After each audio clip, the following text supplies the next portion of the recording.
ہوئے 14 صدیاں میں ایک بندہ چاہیے جیڑا اے عقیدہ پیش کرتا ہوئے کہ انبیاء علیہ السلام اپنی قبراں میں زندہ نہیں مردہ اور جیڑا روزہ اقدس سے جائے اس کا سلام نہیں سن دے اور اگر کوئی اس کا قائل ہوئے کہ پیغمبر قبور میں زندن اور قبر پہ گئے ہویا درود و سلام سن دن اگر کوئی اس کا قائل ہوئے کہ وہ بندہ مشرک ہے اے پوری تفصیل نال ایک بندہ چاہیے 14 صدیاں جیڑا اے عقیدہ رکھدا ہوئے جنہیں تسی پہ عقیدہ رکھ دے ہو اج ایک بندہ پیش کر دے میں موقف بدلتا 14 صدیاں نہیں سمجھ آئی 14 صدیاں بولو نا 14 اور اگر 1400 سال میں ایک بندہ بھی اس عقیدہ کا نہیں ملتا چھوڑ یار 14 صدیاں بڑی محنتیں بڑے لٹریچر دی لوڑ ہے بڑے حوالہ جات دی لوڑ ہے بڑی محنت دی لوڑ ہے اینو چھوڑ دے سید عنایت اللہ شاہ صاحب بخاری لکھ دے میں نہیں سمجھ آئی تیرے موجودہ امام تیری مسجد میں خطبہ دینے والے وہ قلم نال لکھ دین قاسم نانوتوی مشرک لکھوا نہیں سمجھ آئی میری گل نہیں سمجھ آئی سید عنایت اللہ شاہ بخاری لکھ چھڈن حسین احمد مدنی مشرک چلو نہ صحیح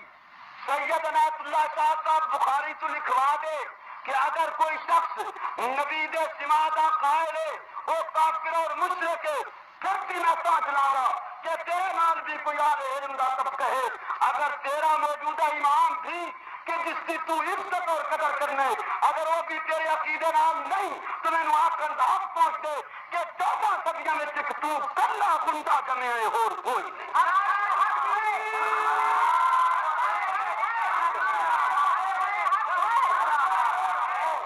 تیرے عقیدے اور کوئی نہیں سمجھ آئی تیرے عقیدے آدم اور کوئی نہیں اور اس وقت میں آکھے کہ تو علمی اختلاف نہ کرتا تو CIA دے جانتے اور تیری اس تحریر نے میں شدت سے آمادہ کیتے جس میں تو لکھے کہ قاسم نانوتوی نے توحیدیاں چولہا ہلا دیتیاں انہوں نے پتھیا قاسم نانوتوی توحیدیاں چولہا ہلائیں تو توحید عالم بردار اٹھے تو نانوتوی نو مشرک آکھے تو نانوتوی نو بے ایمان آکھے اور میں نانوتوی نو اپنی جان تو زیادہ عظیم سمجھتا تو آج روک رہے ورنہ کتی تو کھچلا گا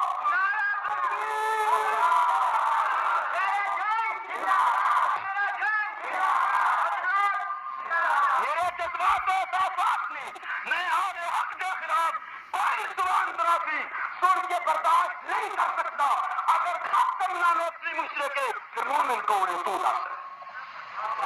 نہیں سمجھ آئی میری گل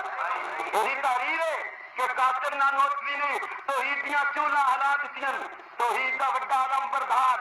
یا پولیس سلام علیکہ یا پولیس سلام علیکہ یہ توحید عالم بردار ہے بولو نا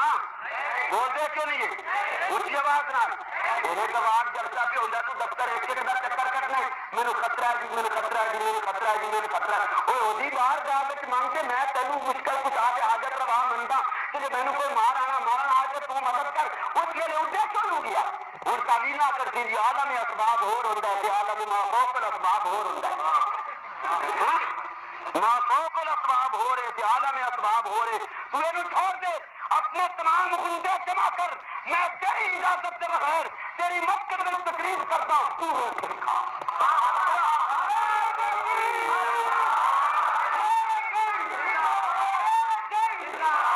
اور میں اب کیا چلے